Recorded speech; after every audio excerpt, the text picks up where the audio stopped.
Hey, photo sharing discussion number 244. What is this, August 19th? Yeah, August 19th, 2018. Hope everybody's doing well. Things are going pretty good here. Nice, typical summer day. Not had a little bit of rain here the last few days. Thunderstorms kind of back into play here. We had about a week or two where not much happened, but and it's pretty good late summer day. Kind of humid, not super hot though, so not too bad. But hope everybody else is having a good week or had a good week. Getting ready for the work week to start up tomorrow. So as we do here on most Sunday nights, talk a little bit about photography, what we've done or haven't done as it relates to photography. So most of the time I haven't done any photography, but hope to do more in the future. But I know Wes has done a lot of photography, so. Not too much, unfortunately. Okay. Oh, man. We're 0 for 2. Now we need Dennis to pop in and say he actually photographed something this week. How you doing? Yeah, pretty good. Good. Let's see. What's the weather like down there? Still super hot, super humid? Yeah, not too humid, but really, really hot. Mm-hmm. Okay. Yeah, we had really hot the first part of the weekend. It cooled off a little bit, but the humidity stuck around. So instead of super hot, super humid, now it's just hot and humid. So not too bad. But we got about another month or so. Whoa.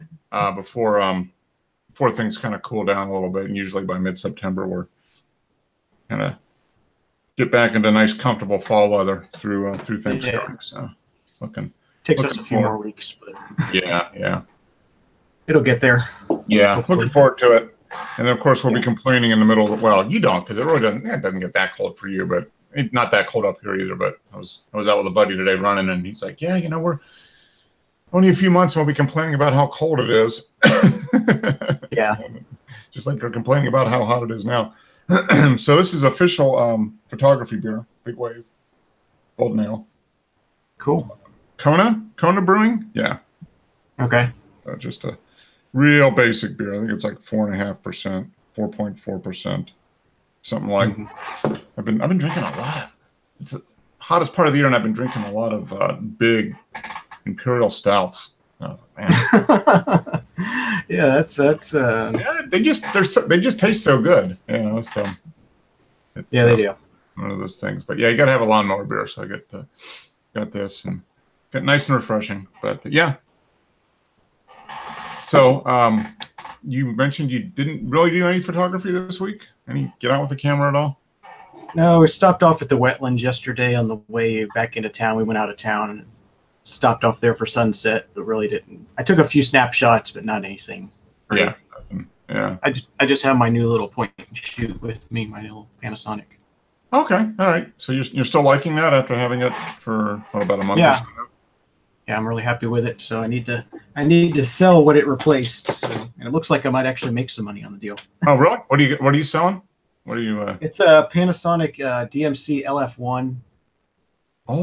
Okay. It's more like the Canon has like the 1/1.7 inch sensor in it. Okay. It's like your S95 or whatever you had. Okay. Yeah. Pretty much the same. Yeah. It's got manual controls and stuff, and the ring around the dial turns and all the ring around the lens turns, and you can manual adjustments, and it shoots raw and stuff like that. But okay. It has a smaller sensor. Mm-hmm. Okay. But it doesn't have quite the zoom that you have with the. It's close. It's like I think this goes to a 210 equivalent. Okay. That's kind of why I went with the one I went with, is to replace this. Is it's kind of like an pocket ultra zoom kind of thing. Mm-hmm. Okay.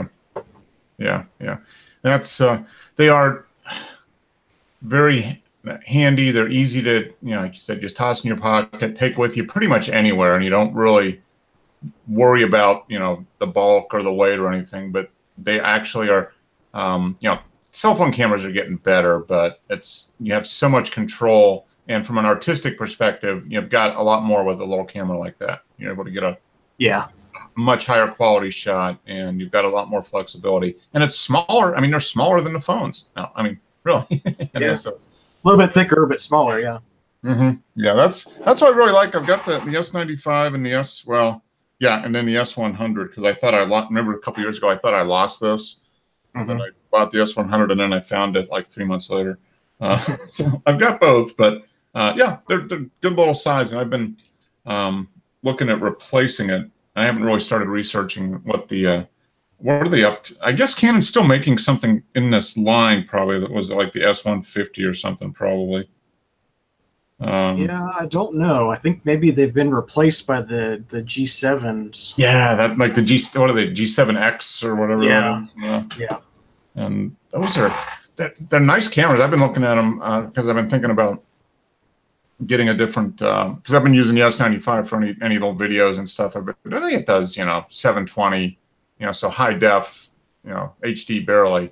Yeah, it's decent. But I've been looking for something to kind of replace that. And I looked at the G7 and it's $500, $600 or something. And I'm like, oh, yeah, that's a lot. Well, that's another one of those 1-inch sensor cameras. So they're asking more money for those things. Yeah. I really haven't looked at the used market on those. I could probably find one for much less than that now. I mean, I could probably get it for I would think under $350 to $400 probably, maybe $300. I found a really good price on that. So maybe that's what I might need to do because I do like that. I like that form factor. I like the little bit larger sensor in a compact body, but I don't want to pay $500 for it. Yeah, that's too much. I mean, I'll use it for business, videos and that type of stuff. But it'd be nice just to take out and have as a digital camera when I'm out with a film camera. I can toss that in the in the bag when I'm going out with a 4x5 and get a nice digital image if I want to when I'm out with a film camera. So yeah, I've got to start the process. Hey, Dennis. How you doing? Good. Talking about Wes's new to him camera. So you're going to sell your old one. You've got it listed now, do you think? No, I haven't got it listed yet, but I'm going to. It looks like it should go for probably $30 or so more than I paid for the new one. So. Oh, okay, good. Yeah, so you end up making money on the deal. Right. That's always a positive. No net, no money out of pocket. All right. You can buy yourself a pizza and a 6-pack of beer with the extra money you got. Right. Yeah, that's good. How about you, Dennis? Any photography this week? I didn't see any images posted. I was playing with the Jobo. Okay. All right. Oh yeah, I saw that. Get your okay. You did thermometer in there. Facebook, right? Yeah. Yeah. I just got an electronic thermometer and put that in. Okay. I had just enough room to fit it in. Oh, okay. Because the motor for the rotation was in the way. I had to move a couple of switches. But, okay. I've done a test on the capillary thermostat. Okay. And it was plus or minus 3 degrees. Ooh, okay. That's not real accurate. It's a little much, yeah. Not really good for colour. No. So I fitted that one in, and obviously it's got a thermistor now in the water to check the temperature. But it was switching on at 37.7. Okay. Switching off at 38. The temperature still rose to about 38.2. Then it began to drop. Okay. So it's about a third of a degree. Okay. Yeah. So it should be close enough tolerance for half a degree basically, right? Yeah, that's going to be good enough for E6 and C41. Okay. All right. Yeah, so let me show a picture of that because you did you posted that earlier this week on Facebook. Yeah, on the Facebook so Tim could have a look. Yeah. Yeah. So this is okay. So you took out. So this is the thermometer. So you just kind of cut and paste it in there, pretty much. Yeah. The switch at the top used to be where the thermometer readout is. Okay. And the neon in the middle, what says when the heater's on, that was the control spindle for the mechanical capillary thermostat.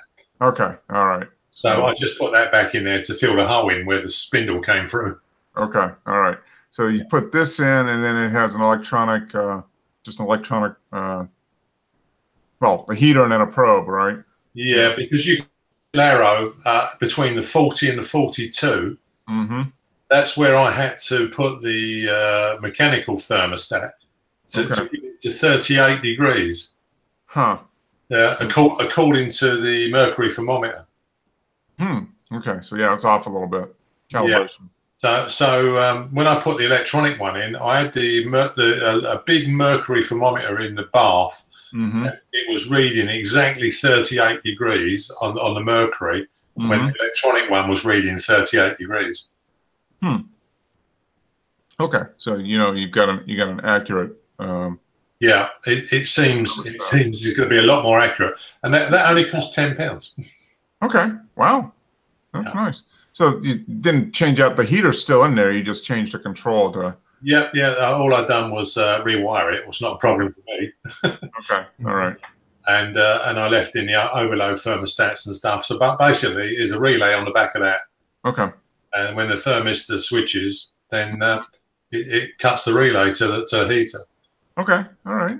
Well, good. So now you're set. You can start doing all your E6, right? Because you've got the. Well, I was a bit iffy the way the color shifts were occurring on those E6s. I know I was using that Bellini 6 bath. Mm-hmm. I thought before I condemn it, I maybe get a more accurate control over the tempering bath. Okay, all right. Yeah. Obviously, 1 or 2 degrees shift is going to shift your colors. Yep. Yeah. On E6. Yeah. Okay. Well, good. So you haven't developed anything with it yet, but you confirmed that it's much more accurate than. Yeah, I only did it, I think, Wednesday or Thursday, and I've I just run it up a couple of times to see, and left it running, and it really was 37.7. It switched back on, switched off at 38. Okay, so, all right. Yeah, the thermistor is directly above the element in the bath. Okay. So obviously, as it cools down, it took it to 38.2, 38.3. So it's about a third of a degree either side. I mean, half a degree either side is fine for color. Yeah. Okay. Well, good. So you got a inexpensive upgrade in accuracy. Yeah. Well, the bottom control knob shows you the 2 shifts. It's the speed of the motor to rotate if you're doing color. Oh, okay. Using the tanks, and you can flick the switch over and it goes faster. People seem to use the highest speed to do the color. Yeah, but I don't use any of it because I just basically stand the tank in the bath, and just do very gentle inversions after having 4x5 sheets come out the holder. Okay. Yep. Yeah. There's no way you could use that tank on that magnet, because it would just centrifuge the 4x5s out the slots. Okay. Yeah. Okay. Well, good. Well, looks like some of these Jogos now are going for £400 over it. Yeah. So this is a real old Jogo. I've just turned it into a 21st century Jogo. Yeah. I got it on eBay. It was only £50 to buy the tank and the bottles and everything will come with it. Okay. So it was a bargain. But it is a very old version. Okay. Yeah. Basically, you just want a tank, don't you? Yeah. That's basically all you did. And then, I mean, you had a tank before. Now you've got a tank with an accurate thermostat. Yeah. So if your cooker is a bit wild on the thermostat, you just can buy one of these Chinese or wherever they come from. It's probably going to cost you what, $12, $15 in America. Yep. Just hook it up and give it a go. Well, good. Yeah. So there's no excuses for colours all over the place now. That's right.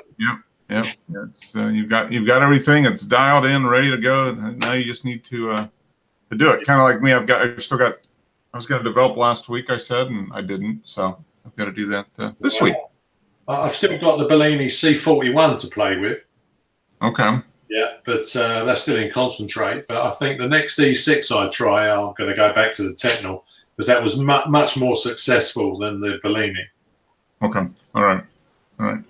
And Wes, you used the film photography project stuff. What did you get for bottles? Did you get glass bottles or did you get the collapsible plastic ones? I bought their regular plastic bottles that they sell, and that way I can sort of squeeze them to get the air out. Is what I decided to do. Okay, all right. I don't know if it'll work, but that's what I'm doing. Is I'm just sort of squeezing the bottle till the liquid's at the top, and then putting the cap on. Okay, yeah, okay, that probably works. I found it was cheaper to buy the glass, the brown glass chemical bottles, than it was to buy the plastic ones. Well, they made. Okay, all right. Yeah, because I think I'm gonna go ahead and get the I'm gonna get that color kit from film photography because that looks like a pretty decent price. So was it $20 or something like that? Yeah, I think it's maybe 21. Okay, $21.95 or something. And you got the bottles or the containers from them as well, huh? Yeah, those were like $6 a piece. Okay, all right. Yeah, I'm gonna take a look at the 1 litre brown bottles I bought over here, Mark, were £3. Okay, all right. So $3 each, and then you've got the wine. The wine saver stoppers, they seem to be working superbly. They don't come loose.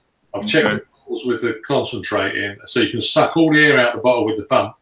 Okay. They only cost, it was peanuts. It was just like £5 or £6. And where did you get the wine saver things? Yeah, you can get them on eBay. They come with a pump. I think you get 4 stoppers and the air extraction pump. Okay. You can get them at a liquor store too. I've seen them there. Oh, okay. So are they the VacuVin ones? Is that what? Yeah. Yeah. Okay. All right. So that fits in. They work fine.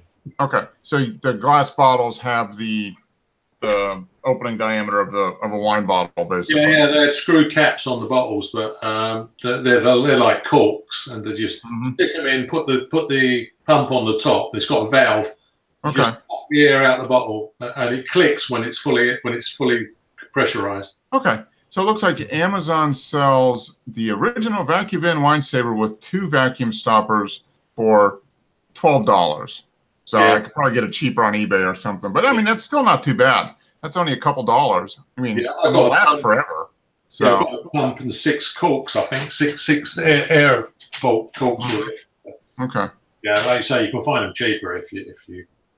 Yeah, I might try that for the color, because all the other stuff is black and white. I just mix it up as I go. I mean, I've got just a bottle of the 100% concentrate HC110, and that lasts forever. Yeah, pretty much. I mean, it changes. It's dark. It changes color. It's kind of dark orange now instead of the clear yellow. But I haven't noticed any impact on the development. So I poured the HC110 out of the 1 litre bottle into the glass bottles. Okay. In 2 500s. Filled 500 ml bottles. I filled them to the top, put a cork in, and like 2 pumps, and it was clicking. So there's no air in the bottle. So that's got to help the concentrate as well.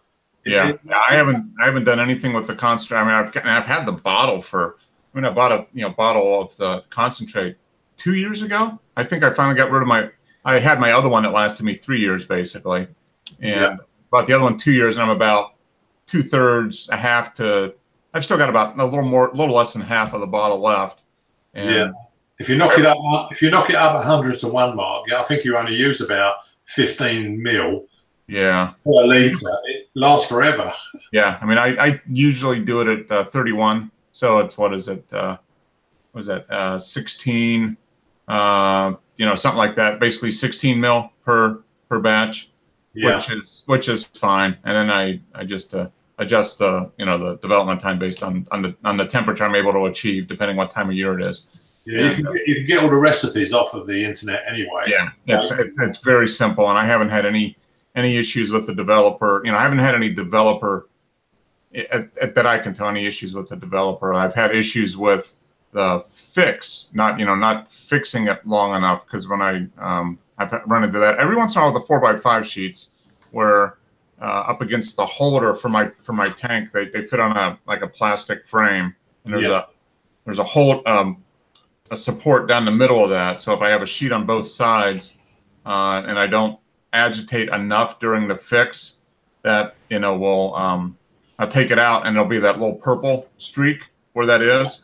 So then I just put it in and refix it, and it works. That works. What are you knocking it up, the fixer? Because you have to make the fixer a lot stronger for film than you do for paper. Oh yeah. What is it? I think it's 4 to 1. Yeah, 4 to 1. Yeah, knock it up 4 to 1 because you can still use it on the paper anyway. I don't bother doing the weaker solution for the paper. I just use the 4 to 1 for everything. Yeah, it doesn't matter. And I haven't. If I do anything, they've got if I use the darkroom, when I use the darkroom, I just go down there and they have, pre-mixed, 1 gallon jugs of fixer and, everything already there. So the fixer goes pinky when it's finished. It starts changing color. And also your halation layer on the 4x5 won't have dissolved if the fixer's dead. Yes, exactly. Which is what the purple is basically, isn't that it? Isn't that the halation layer not going away? If I'm getting a little bit of a purple section on there.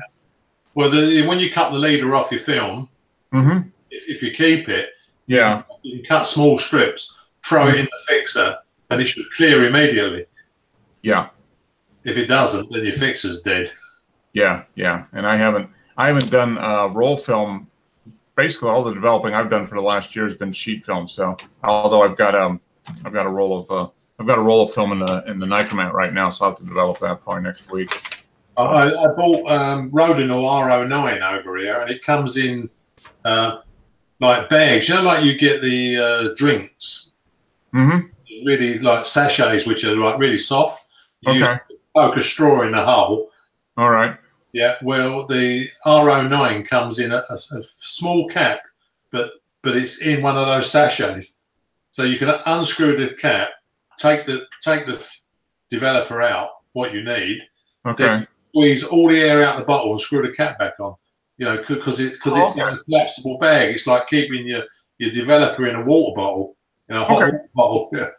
Yeah. So it's a thicker, just like a bladder, basically. That's it. Yeah, you just squeeze it till you see the developer come up to the top of the spout and just screw it back up. Okay, yeah, that's kind of like what Wes is doing with the plastic bottles, just squeezing the bottle until the liquid goes up to the top and close it. Yeah. So yeah, I think I will get the. I'm going to go ahead and get the color because I have 4 sheets. I have 4 sheets of color from our trip. I want to develop that, and then. And then I'll be doing some more color here, in a month or two with the fall colors. Yeah, if you're going to store made up color chemicals, especially the developer, I would get the corks, get the wine saver corks, and get the air out of the bottles because that's what I'm going to do. I'll probably get I'm going to try the bottle. I'm going to try your method, Dennis. I'm going to get the laboratory bottles, the brown glass bottles with the wine savers. The C41 I made up when we done the films with Tim. I'm sure we developed 36 rolls on a 1 litre Tetnal kit, and that lasted about 9 months before it went off. Okay. We didn't have any wine savers, so guy on the internet reckons wine savers make it last 18 months. He's using stuff that's a year old, made up. Yeah, I remember when you were going through that, you were expecting you might get 10 or 15 rolls or something like that. Yeah. I mean, C41 is excellent. It's the E6, which is a nightmare. Yeah, because the Blixes, they fight each other chemically, don't they? So yeah. Huh. Okay. Well, yeah, I think I'm going to go ahead and do that. Get the 1 liter kit from Film Photography, and then I'll get what do I need? 3 bottles, right? Yeah, I'll need 3 bottles. Yeah, you'll need your developer. Are you going to do E6 or C41? C41. Yeah. So you only got 1 developer and your Blix. So you only need 2 bottles really, because you don't need any your stop bath. You just make it up and throw it away. Yeah, that's true. Yeah, stop bath is just yeah, that's just There would be a stabilizer too, but you could put that in any old bottle, I guess. Yeah, that's it. Yeah, your stabilizers not really. I don't think you really need stabilizers on modern films. It's the old films you used to have to. use. Okay. So the kit comes with the stabilizer. That's why you have 3 bottles in, right, Wes? Yeah. Yeah, Okay. Yeah, it does. Developer Blix stabilizer doesn't go off. Okay. Right. Yeah. All right. But yeah, but that's not that big a deal because that He makes up gallons. Yeah. Okay. All right. Good. Well, I think I'm going to go ahead and I'll get that ordered. I'm going to do the black and white this week. I've set aside. I've actually put it on my calendar. I've scheduled time to do to develop black and white. So now it's on my calendar. It's a meeting. I have to do it now. Yeah, So I was looking on a Flickr this week about 4x5s. What people had done with their 4x5 cameras, and there was a guy on there. He posted the picture and he said, "This is the last picture I took when I was on holiday in France, before my car was broken into and all my camera lenses were stolen." oh. Yeah. So he's developed the last picture and put it on there. But on the page, he had all the serial numbers of his lenses and the camera and the make. And then he returned to Holland, where he lived. And he said 2 weeks later, all his gear came up for sale on a French eBay. Oh, okay. Yeah. So he managed to find the address of the person who was selling the equipment. Passed the information to the French police. But they told him he has to go to the Dutch police and they have to make a formal request to the French police to go around and sort this guy out. And they said 2 weeks later, there's no gear. And the French police go, there's nothing they can do. and he said, this is the wonderful cross-border cooperation between the European Union countries. It's trying to extradite somebody. Yeah, to extradite a guy for nicking the camera. Yeah. Well, you should have just bought it. You should have just bought it back. Yeah, this is true. Wasn't that guy somewhere here in the States that had his stuff stolen and then went to go get it and tried to shoot the guy and the guy shot him or something? Yeah, he did. Yeah. Yeah, he got shot. He got shot. I think, did he die or? I mean, it was. Yeah, it wasn't good. That's the Wasn't a good outcome. No, what a good outcome there. Yeah, man. Well, that's but so all this equipment was stolen. But how was he? I guess he must have had the film holders with him somewhere else. He must have had but they didn't probably take the film in the film holders. Yeah. Yeah, he might have had that in a different part of the vehicle or something. Yeah, I don't know. It's I'm amazed every time when we go on a trip or we go somewhere, where there's tourists, so you go to a park or whatever, and you can walk, through the parking lot, and you can, everybody's got all their valuables just in the car, visible. The car's locked, but all the stuff's just laying there. Like, well, no wonder it gets. Yeah, they warn you over here, like, don't leave anything on show because it is to smash your car windows and have it away. Yeah, and that's what they do. They walk around, and if they see something, then they'll break. If not, then they just keep walking because sooner or later they figure they'll find one where it's an easy, smash and grab type thing. Yeah. Of course, the other thing to do is don't leave your lenses in the car when you put it in for a service. Ask Joe about it. Yeah. That's exactly what happened. Somebody at the shop got the lenses and these got to be valuable, so they found somebody to fence them to, basically, and that was it. Yeah. I mean, they're high risk because Joe knew his lens was in the car, and it's only been in their shop because you got to prove it, haven't you? Yeah. You just get you get used to keeping it there, and you don't have any problem. So when you take it or you park it somewhere, and you forget about it, and I really have to really pay attention and remind myself, especially when we're traveling, if there's anything of value in the back seat, the back seat of the car, or something like that. It's like I just put it in in the trunk, underneath the cover or something, just out of sight, because it only takes a few minutes. Somebody sees it, smashes the window, and off they go. It's true. The only good thing, of course, is that these people who do this thieving are not basically smart. So, it's just a matter of time, because when I put the security cameras in the car park, the guy comes and goes, someone's stolen his car, and the best place to nick a car is in a multi-story car park, because on the way out, there's a nice colour picture of you driving the guy's car. Yeah. Light display. Smile. Yeah. Yeah, the police turn up and go, yeah, we know him, we'll go and get your car back, Yeah, it is amazing. People just, criminals and non-criminals just forget the fact that you're on camera all the time. Yeah, it's risky these days, because even like the houses down the streets now, they've all got security cameras recording. So you're taking a risk breaking in someone's house. Yeah, no, we just got that. We got the Ring doorbell, and we got a thing for the a little outdoor light that we put on the back porch. Yeah, and just because we've had not in our neighborhood, but in the immediate area, there's been a kind of an increase in daytime, taking advantage of people not being home, breaking in through the back door, and taking the TV and the computer and that type of thing. So over here, I've seen the little notices on the back doors and the front doors in the glass, which says, "Smile, you're on CCTV." Yep. So, fortunately, we haven't had anything happen, but I'm waiting. I don't want somebody to break into the house and steal anything, but it would be funny to see somebody, because you always see those commercials, and I was like, I want to make my own commercial of that kind of stuff. Yeah. So, but now I get it. When I go out onto the deck to, use the grill or something, I'll hear, "Get off my deck," and it'll be Pam. She'll be sitting in the house, and she gets a notification on her phone, so she hits the button, yells at me, "Get off my deck."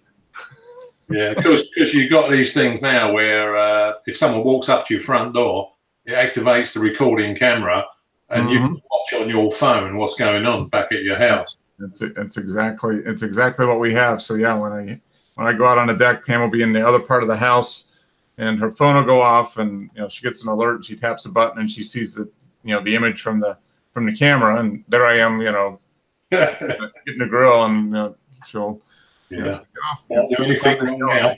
Yeah. So, but yeah, I mean, their cameras are everywhere, but I really do have to just pay attention and remember to put stuff out of sight when you're out and about. I mean, because electronics, camera equipment, people that take it have no idea what it's really worth, but they figure it's worth something, and it's something they can sell or pawn or something and get a little bit of cash and use it for whatever.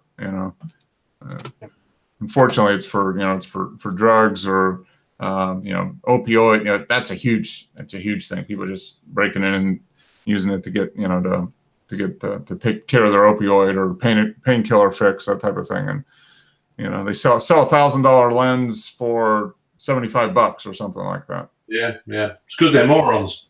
Yeah. Oh, they get a little bit of money, and then the person they sell it to is like, "Hey, okay, I paid $75. I can sell it for $400." And it's like, off they go. Yeah. Well, I mean, the law in this country, if you get caught with stolen equipment, then the police, you've lost it. The police will just take it back and return it to its original owner. No matter if you hold it in good faith or not. Yeah. Yep. Exactly. Same way here. Yeah. Is it the same in America? Yeah. Yeah, there's the pawn shops. If they buy something stolen, the cops will come in and take it right out of the pawn shop. No problem. Yeah. Okay, so there it is. The 1 liter kit C41 is $20.99. Yeah, it's not a lot of money if you're going to do 20 or 25 rolls of color. Yeah. Less than $1 a roll. Yeah, it's a 1 liter kit. Well, for me, I'm paying basically $4 a sheet to send it off and be developed. Yeah. So, 1 liter, four by 5 sheets is roughly equal to a roll of 36 images on 35mm. Yeah, and so it says it'll do a minimum of 8 rolls, so that's 30 sheets. Yeah, that's $100 of developing, assuming I'd take that many sheets within a reasonable time limit. Yeah, so basically you're well in pocket if you're going to pay $22 for the chemicals and over 100 sheets. Like well then I'll buy I get the bottles. I'll need a couple bottles, and so I'll end up paying maybe $45, $50. Yeah, but that's only a one-off, Mark, because that's one. Yeah. So it's when you buy your bottles, if you buy 3 or 4 bottles, then if you try E6, you've got the chemical bottles already. Yeah, because you've got 2 developers with the E6. Yep, that's true. As well as the Blix, and some of them sell separate fixer and bleach. Yeah, that's when you're getting into the 6-bottle kit. Okay, all right. Yeah, so I think I'm gonna go ahead and get this week. I'm gonna order it this week. I'm gonna develop the black and white and order that so I can develop the color maybe in the next couple of weeks, and then. Are you gonna go down the dark room to do your print? I'm gonna start off with the black and white. I mean, we can do. They do have a color printer, so I can do color up to 16 by 20. Yeah, you're going to scan it then and print it on a inkjet, yeah? Well, yeah, but I mean, as far as if I wanted to take my color film into the darkroom, we do have a color an enlarger that will work, with color. So I could do color, but yeah, definitely black and white. And that's. Can you do E6 color prints? Have they got the E6 paper? Because it's really hard to get now. They do have some. Actually, they were doing they're doing a class on E6 development down there next week, I think. I mean, I got a notification. I'm not gonna go and do it, but they do have they're doing a class, and I think they are able to get the paper still. So. Well, I'll tell you, Mark, if you take your C41 negatives in, then that's going to be mind-boggling when you start dealing with filter packs. Because it's subtractive. You're working in negative colors. Yeah, I've got to feel pretty comfortable with the whole process and the equipment and everything black and white first. Yeah. The best thing to do is chat to that guy who does it for a living, because it's going to be second nature to him. But even now, when I do C41, I think to myself, what color do I need to change? Cyan or the yellow to change the blue. Yeah, you gotta go the opposite end basically to do it. Yeah, so we have the capability of doing it, and a few members of the studio do color. Most, almost 90% of what gets done is black and white. I mean, that makes sense, I guess, because it's easy to do. When you do the black and white mark, if you use the color head enlarger, you can use the colors to change the contrast on your black and white. Yes. Yep. That's one of the actually both enlargers that we have can do color. So he was showing with the putting in the filters basically in there. So my filters are on a graduation. You can turn a control knob on the cyan or the. Oh, okay. All right. And by changing one of those colors when you're doing black and white, the contrast on the black and white photograph, which is good, because if it's come out a bit wishy-washy, the contrast by twiddling a few color knobs. Yeah, exactly. And so we've got one enlarger has the knobs like yours where you can adjust, balance out, and the other one is you just insert the filter right after the light in there, and so they've got the full complement of different filter colors, or different levels of orange and yellow, and red and green, or whatever. There's 8 or 10 of them. I guess they'll all be subtractive colors. They're all going to be negative. Yeah, because you've got magenta and to deal with. You haven't got RGB. Yeah, it's the opposites. So it gets a bit more complicated. But thing to remember is, Mark, you only use 2 of the 3 colors. Yeah, that's true. Because if you use the 3rd color, you're just neutralizing, because all 3 make white light. It's just yeah. Yeah, the third. Yeah, you use all 3. You're not doing anything anyway. No, you're actually reducing the other 2 down. Yeah. So now I'm gonna develop the black and white and the color with this, and then I'll scan the black and white first, but then I'm gonna use go in and start working in the darkroom a little bit with the small sheets that I bought. I bought the 8.5 by 11 or 8 by 10, whatever size it is, and then just get used to doing it. And then my goal is to be able to get a couple that I like, feel comfortable with the process, and then get some larger, like a 16 by 20 sheet, and do a couple prints 16 by 20, and have that available for for gifts. It's going to be interesting, Mark, when you do your C41, do your scan in your inkjet, and then print a proper photograph on the RA4 paper and compare the 2 together. Yeah. I'm looking forward to it. But yeah, the chemicals the chemistry's pretty cheap, so $21 for that, and yeah, so like $45 probably all in, and the bottles and the corks will last forever, and so it's much less expensive than sending off all those color sheets at $4 a pop. That's for sure. Yeah, you can see out why people went in the droves for digital cameras. Oh yeah, no, it's a lot more involved doing chemical photography. Oh yeah, no, I mean that's the why digital. Once the technology got there and the images were good enough, digital cameras took over for the typical. Because 98% of people that had film cameras were just taking snapshots. They weren't doing any, they weren't working to make artistic photographs or anything like that. They just wanted to take a picture. And so when the digital camera came out, and they're like, well, okay, I can get a snapshot, something that I can recognize that there's Aunt Irma and Uncle Bob, and I can recognize, and the colors are okay. That's all they needed. Because then they don't have to worry about the film. They get instant gratification. They can read, so that's why digital cameras took off. I mean, obviously I started with film. Mm-hmm. So when I got a digital camera and started using the digital camera, I just thought myself, I felt really strange, the fact that you got a camera that focuses for you, chooses the correct light, the automatic ISOs, and change the ISO automatically, so choose the best for me. It's all done for you. It's all done for you. I think it wasn't took a photo. Yeah, which is what the 98% of people that that use a camera, whether it's in their phone or regular camera, that's all they want. They just want it easy and don't have to think about it, and they're going to get acceptable results all the time. And years ago, I would show a photograph to someone, and they would go, "Oh, did you take this?" And I go, "Yeah, I did." And I printed it. And now they say to me, "Did you take this?" I go, "No, it was the camera, actually." Yeah. Oh, that wasn't me. It was the camera. It wasn't me. All I did is hold the camera and push the button.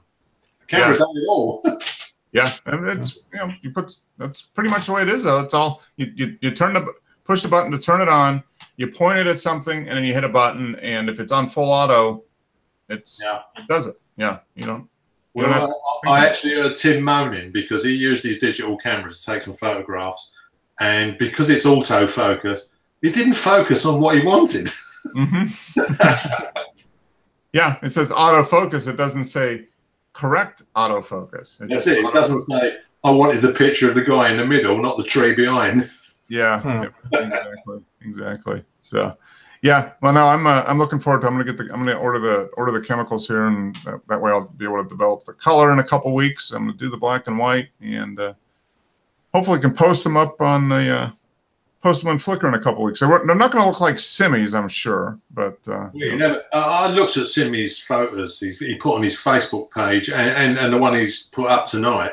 And he really is in large format country. He really needs to get himself a large format camera. Yeah, yeah, he should, but I don't know if he ever will. Yeah. it's a whole. I mean, it's so much more involved, and yeah, but he's taking his camera and his tripod on a trek to those lovely places with the waterfalls and the oh yeah, lakes. And I thought it's just what you would do with a large format camera. Oh yeah, it's perfect for that. But the it's just so much, which is good. I mean, I enjoy that. But if I want to take, the reality is, if you go somewhere like that, you know, to those places like he's going here, yeah, take your large format, you're only going to get a few images. Yeah. So you just have to change your whole focus on what you're doing. And you know, it's tough because with the digital, I mean, he takes fantastic images. He makes fantastic images. Yeah, he does. But he's using a full sensor, a 35mm sensor. But it's going to be soft in the corners, and it's going to be fraction. Whereas your large format's going to be sharp, edge to edge. Oh yeah, no, it will be. But yeah, I mean, if I lived there, I would definitely be out with my large format camera. Yeah, yeah. You'd have all this at the front would be crystal clear, and as far as you can see, would be sharp as a pin. Yep, yeah. But I don't live there. If I did, I would. Yeah. But I would also, you know, I would also take my digital camera though. You know, so I would make 3 or 4 images, you know, in a morning with my large format, but I might also do 40 or 50 digital. You know. Yeah, but what you can't do, Mark, is shift, swing, and tilt on a digital camera, not unless you've got a really expensive kit. Yeah. Oh no, I mean, there's definite advantages to the large format, but for those advantages, you do pay a pretty steep price in time and being able to you know, how many images you can actually produce in a certain, you know, in a given time frame. So yeah, now if Wes goes and takes 250 shots, he's going to go bankrupt before the time he gets home. Yeah. Wouldn't be able to carry that many holders. Yeah. They do weigh. I took out 10 holders once, and it weighs more than the camera kit. Yeah, that's definitely the limiting factor is the how many holders you have. So because that's it. Yeah, you've got to have a holder with film in it, you know, or take all the stuff to be able to load holders in the field. Yeah, but if you're paying $4 or $5 a shot, then you're gonna be very fussy about what you're going to take. Exactly. Yeah, so it definitely trains you, forces you to be much more selective about what you do. Yeah. So did we look at this one last week, Dennis? I think we have seen that one. But I was looking at this, and this looks like, I know this is on the coast of, what is it, Connecticut or Maine, Winter Harbor, Maine. But this section here, there's a cove or a little section of along the Big Sur coastline in California that is real classic, but it's photographed from so this is almost like the same scene. It's up on a hill and you're looking down into the ocean and you got this pool area and there's a little water, and in the California version there's a little waterfall and stuff. So I just looked at this and I was like, that looks like that place along Highway 101 near Big Sur, California.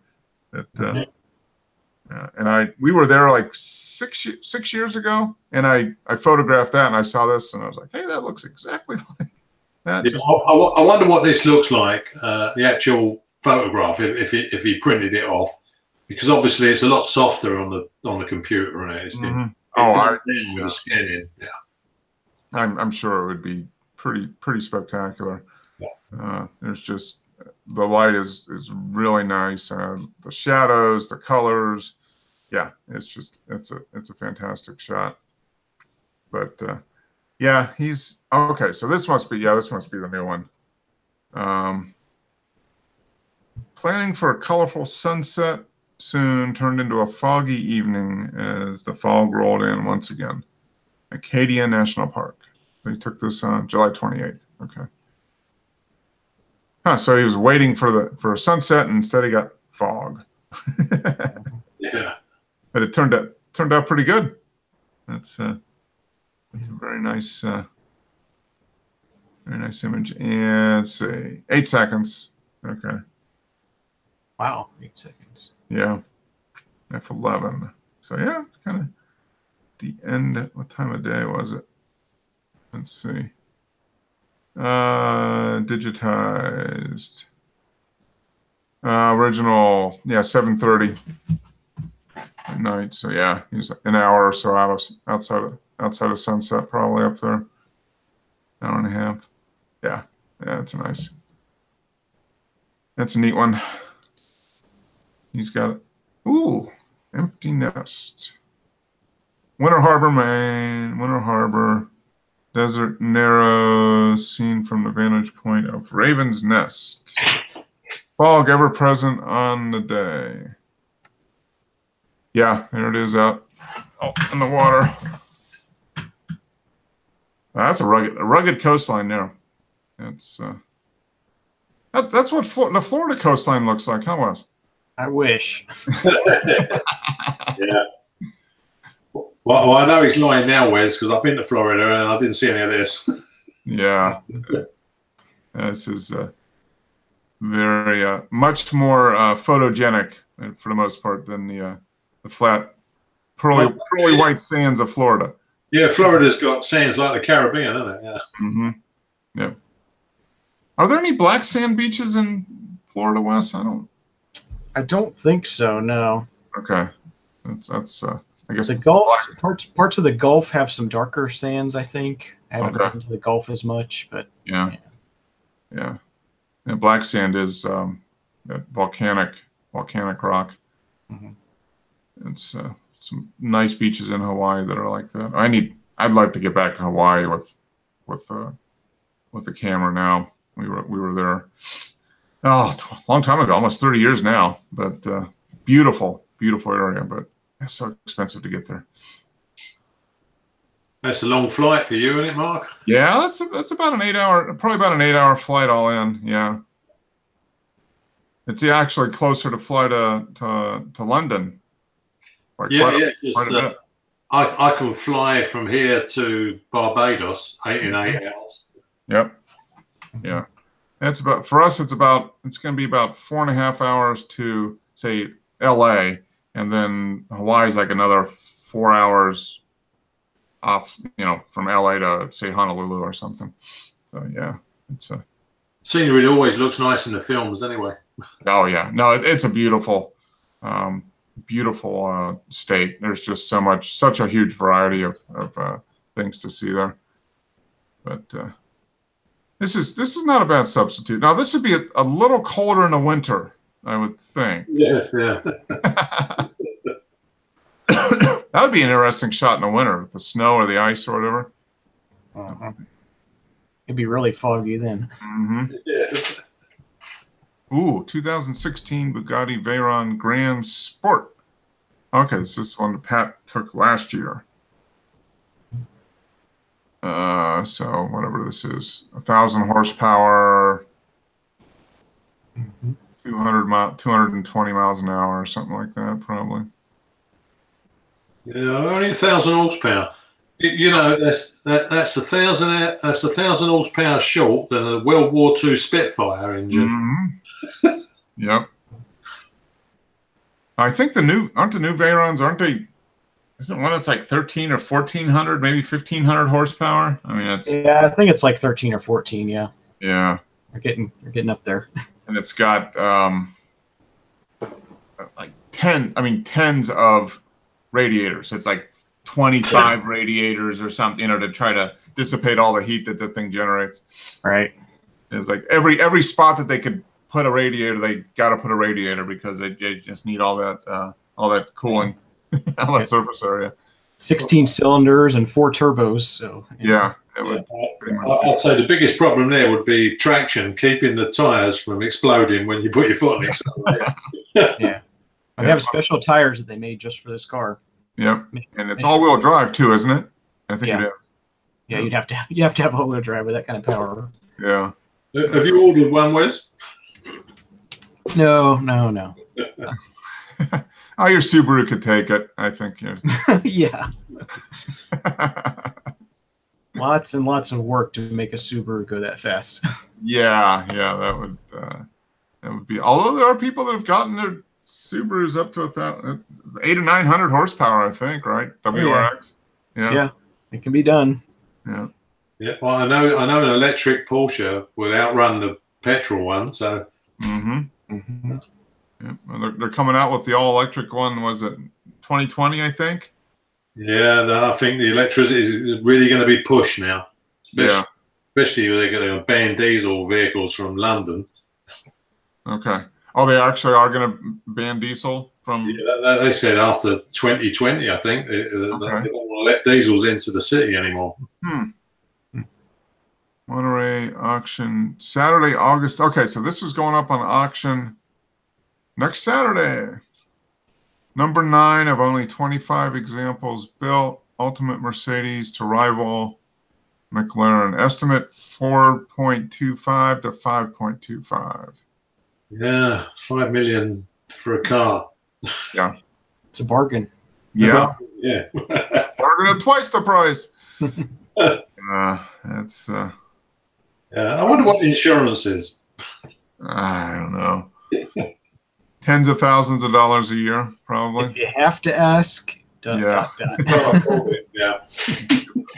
So that's an interesting shot. He was up on a ladder probably, or a catwalk above the car, but you can just see. I'm wondering how he did that. I don't see a shadow of any kind of ladder or anything. So yeah. I wonder if he probably. Well, there's the outside, so it's in a hangar or a garage or something, because there's a sky and tree. You couldn't leave that parked anywhere, could you? Because you come back, you have no wing mirrors. No. Look, and there's something there. I wonder if that. Yeah, I don't know. Oh, yeah. But that's probably looks like the roof, or maybe could that be like a cover inside the windshield? It might be. I wonder. Either that or it's a reflection of the. It's a reflection of the girders. It must be inside a warehouse. I bet it is, because look at the lines on the metal. Yeah, probably the roof supports. Huh. That must be a car showroom, because that's got like a tile floor under it. Yeah, it's probably. Well, I know he does a lot of stuff in airplane hangars. Yeah, like at airports. So it's a big covered space, lots of natural light a lot of times, and I know he likes to use hangars for that, just because it's you can get a nice overhead. It's protected from the weather. You can get up in the air and get overhead shots and that type of thing. So no, he's photographed. I think he came on a show. Was that about a month or so ago? He showed very briefly that I think was it a Ferrari that he photographed that they think is going to be the most expensive car ever auctioned. They're thinking it's going to be like 40 million or something like that. Yeah, I remember that. I remember him saying that. He photographed it. Okay, so here's the front of that car. Yeah, wow. When you looked at the top view, I was looking to see if I could see him. Yeah, that's what I was looking for too. And he's not there, is he? So he's done a lot of work in Photoshop or something. Yeah. Because there's always the Where's Waldo in the images like that. It's somewhere.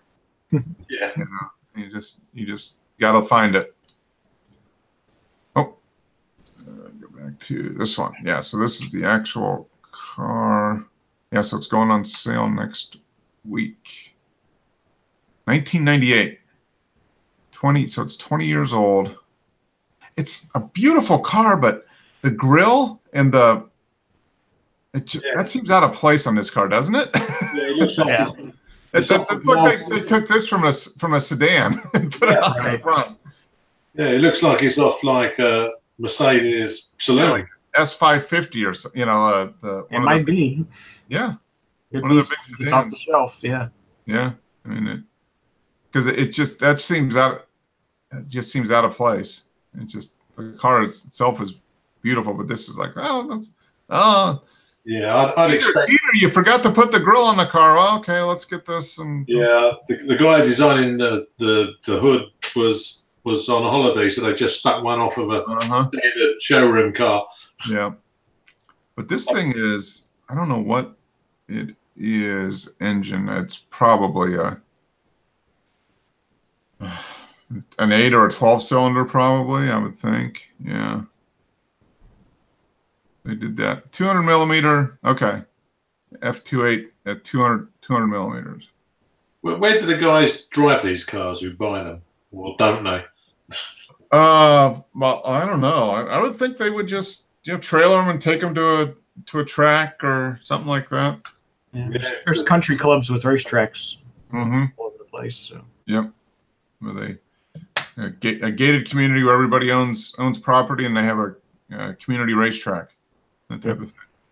Yeah, that would be maybe go to a cars and coffee type thing or something. Yep, that would be a beautiful car. I've never seen one in person. That would be a. Okay, so you got Jose is the male surfer at Huntington Beach. Huh, that's an interesting shot.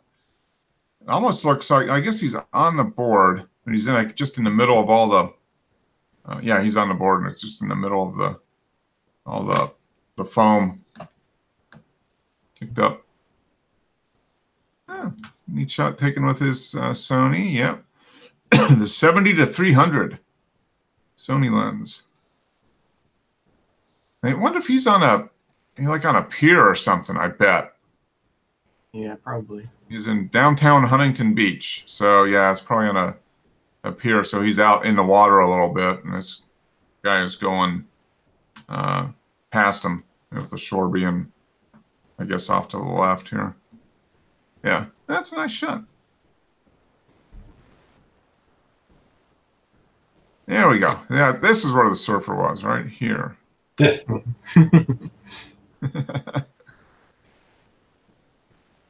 Dinner was being consumed. The clouds and the fog moved in. Huh. That's nice. That is very nice. He posted one last week that probably similar. I think it was same location, but a different view of the rocks. But yeah, this one's very nice. Yeah, that's the clouds coming in. Yeah, but yeah, this would be perfect on 8x10 Velvia. I mean, that would just be. It would. Yeah, that's when we start setting up the shot. That's going to be about $20 a sheet, 8x10, isn't it? Yeah, no, that's. I think it's about $10 to $12 a sheet right now. Right. Yeah. Well, you would have to buy an 8x10 camera. And then develop it. Yeah, you're going beyond. You got to be rich to do that. Yeah, no, that's definitely that's a factor. Couple times more than in a 4x5. I mean. Yeah, well, yeah, it's the same, but everything is just that much bigger and more expensive. But yeah, that's. Have you got any film in your cameras, Wiz? Yeah, I think so. Yeah, so have you taken any then? No, not recently. No, because you still got your chemicals, haven't you? That's the problem. No, I've still got like 5 more rolls that I've completed. I just need to develop them. I need to set up again and do a couple rolls now that I know I can do it. Yeah. Well, you got inspiration and got the sous vide cooker, and I was waiting for you to test it out, and it looked like it worked, so I'm going to do it. Yep. Maybe this week I'll try and do a couple rolls. Yeah. Okay. Well, good. I'm going to try to get the black and white developed, and then get the chemicals ordered so I can do the color maybe the next week. How long did it take to get the stuff? A week? Not even that. They ship like priority mail, so it's like 2 or 3 days. Okay. So yeah, if I order it tomorrow, I'll probably have it like Wednesday or Thursday then. Okay. Yep. Cool. And I get the glass bottles. I'll get the glass. Maybe I can go to B&H or Adorama for that. And I get that stuff really fast. That's about the same thing. It only takes, even though you pick economy shipping, I think if you've ordered from them in the past, I end up getting the stuff in 2 days. Mm-hmm. Always says 5 to 6 business days, but I've never waited more than about 3 days. It ends up getting They send that out pretty fast. So good service there. Hey, good show, guys. Images, and maybe next week I'll actually have.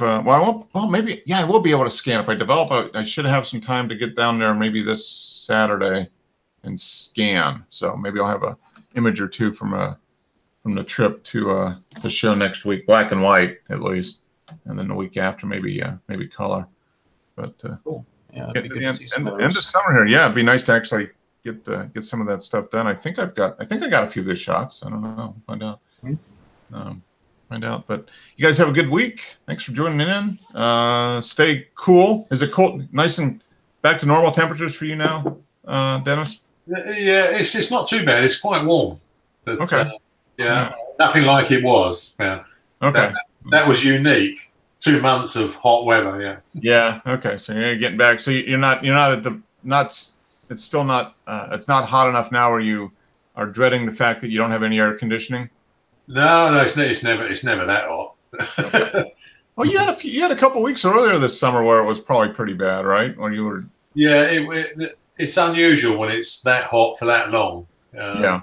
People were beginning to like melt. Mm-hmm. Yeah. Well, it becomes an issue if it's that hot for that long, and if you're not used to it, especially, and you don't have air conditioning, you really have to start paying attention to people that are, the elderly or just people just getting heat.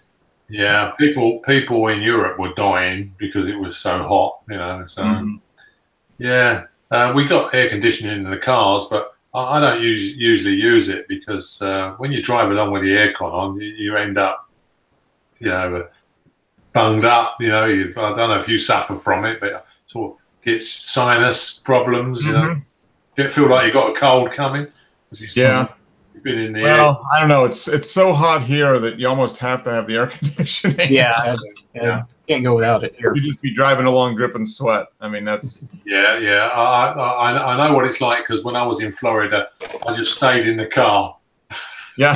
The first thing we done, we got in the car because it was so hot. Was just leave the engine running with the aircon on before we got in to try and cool the vehicle down. Yeah. Right. Yeah. It's almost. I won't say it's a necessity because people lived here for hundreds of years without air conditioning, but it's a necessity for us. Yeah. We've all the comfort items that technology and society has given us have made us really, really weak as far as being able to survive things. So for us, it's a necessity. For our ancestors, maybe not, but for us, when I was growing up, we didn't have AC until like the late 80s, maybe early 90s. So okay. I spent many summers without AC.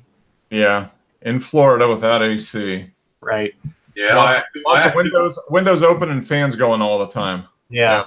I have to admit, when we was in hotels in Florida, it was all air cons because you just couldn't sleep if you tried to sleep in a place with no air conditioning. Yeah. We didn't have air conditioning growing up either. We had warm summers in Pittsburgh, but not like you got in Florida. But yeah, I mean, there was just the windows open and the fans on. And if it was really hot and humid, the fans didn't cool you off as much as they just helped move the sweat off your body. It wasn't really cool. It was just a breeze. So, well, as I'm from England, Mark, when we come out of a restaurant in Florida, I was just shocked that at 10 o'clock at night the heat hit you in the face. You came out of the restaurant. It's never that hot in this country. Yeah. It's the humidity is a really big thing. I mean, it's just it doesn't even have to be that hot, but it's just oppressive because it's just so humid. So yeah. Yep.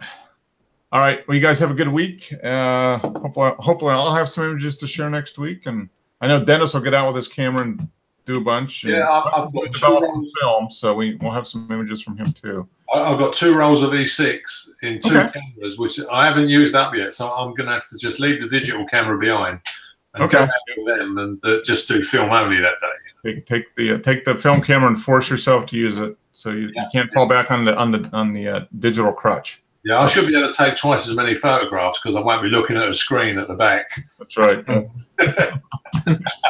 right. Well, you guys have a good week. We'll see you next week. Yeah. See ya. Take care. Bye. Night.